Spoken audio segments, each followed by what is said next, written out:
Hey Magic fans, it's Paul from Orlando Magic UK here with your Penny for Your Thoughts game day preview. Today is pre-season game 4. It's Flamengo against the Orlando Magic. Tonight the Magic closed pre-season against Flamengo of Brazil. The famous red and black out of Rio De Janeiro has a history that dates back to 1919 when the basketball team was founded. So, before we go any further, I'm sure you'll enjoy the mispronunciation because so far I have referred to Flamengo as both flamenco and flamingo. So just bear with me because it's going to be all over the place. So UK tip time tonight is midnight, and that's 7 p.m. for our friends in Orlando. To watch the game, you will need an active NBA League Pass subscription. The Orlando Magic pre-season stands at a winning 2-1 record. Orlando opened pre-season with road wins over the New Orleans Pelicans by 122 to 105, and against the Cleveland Cavaliers 108 to 105. The Magic then took to their home court in the Amway Center to again face the New Orleans Pelicans. This saw Orlando drop to a 104-92 loss. Starting five, as has been the case in all 5 preseason games, was Markelle Fultz, Jalen Suggs, Franz Wagner, Paolo Banchero and Wendell Carter Jr. The backup rotation on this game was slightly different. We saw Cole Anthony move to the point, Gary Harris taking the backup shooting guard minutes, Jonathan Isaac, Mo Wagner and Joe Ingles completed the group. As is expected in pre-season, the vast majority of the squad got minutes. In fact, everyone pretty much had minutes except for Kevon Harris, who was absent with a sore right knee. Caleb Houston also made his pre-season debut for the team. The game saw both teams again play their strongest available rosters throughout the first half. Zion Williamson caused the team all sorts of problems. 16 points in 16 minutes, along with 3 rebounds, 3 assists, 5 steals and 2 blocks. Brandon Ingram in 24 minutes led the Pels with 18 points. Orlando had a narrow lead at the end of the first quarter and at the end of the first half, but by the close of the third, the Pelicans were up by a point. The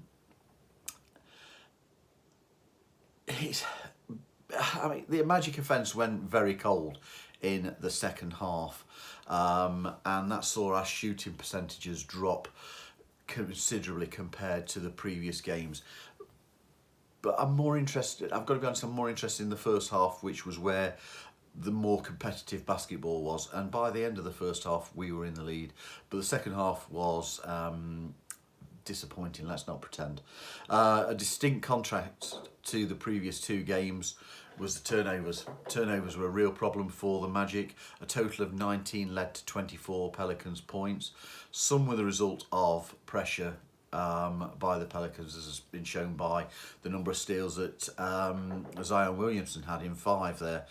But equally, the Magic were to blame for some of their own downfall in this one. They just didn't value the ball at times, and it was really sloppy in parts. Also, the Magic gave up 50 points in the paint to the New Orleans Pelicans in the last game.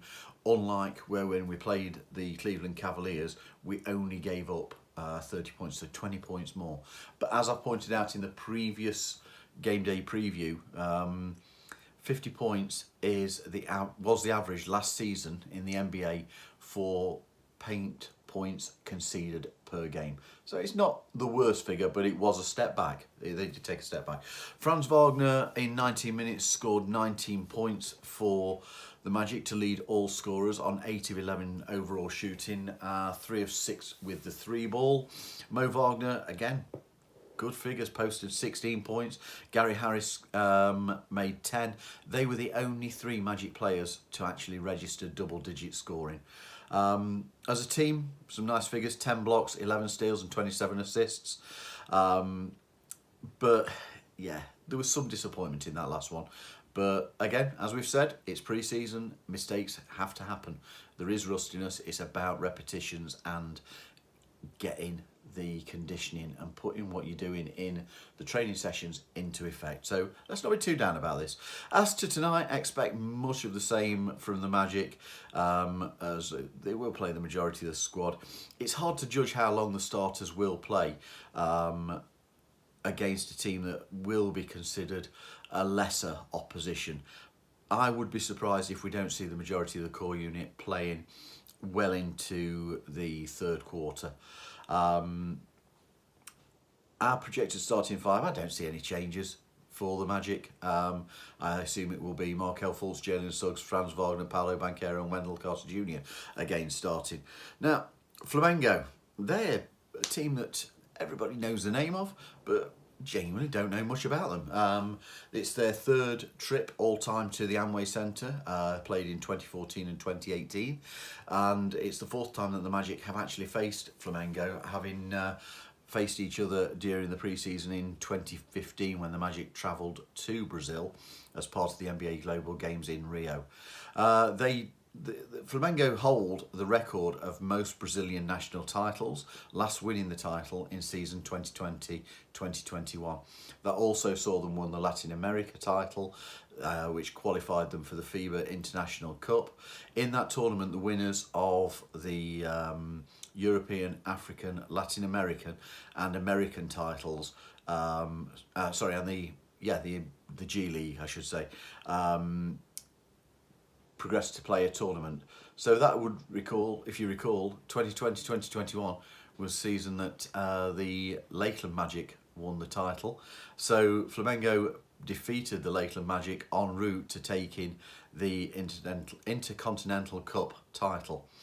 They were runners-up in season 2021-22 for the Brazilian title. Players to note, it's been a little bit hard to find information on some of these, I've got to be honest, and very, very few names have I any idea of who they are. But Franco Bambi, in their 2 games of this season, is currently averaging 14 points and 6 assists per game, shooting 40% from the 3. There's a vastly experienced forward who can cover also the shooting guard position, a guy called, a Brazilian called, here we go, Guia Pereira. An Argentinian, Martin Cuella, a 6'4" guard. In 9 games played last season, he averaged 14 points, 4.4 rebounds and 4.1 assists. They do have a very limited NBA experience on the roster. Dida Louzada had 12 appearances to his name with Portland and New Orleans. Scott Mercado had 10 with the Houston Rockets and the LA Lakers. Closing out pre-season with a win would be fantastic, just to keep that winning momentum. It's hugely important everybody comes through this one healthy. This game, as I said before, is clearly against a team that are considered a lesser opposition than the teams we faced from the NBA. Nevertheless, it's important to put into practice those principles that Coach Mosley has. And you can only beat the opponents that are in front of you. And this is a game that's been organised for the Magic. Clearly, they feel that there's some value to it. So let's go out, get that W. So if you've enjoyed this preview, please give it a thumbs up and go Magic.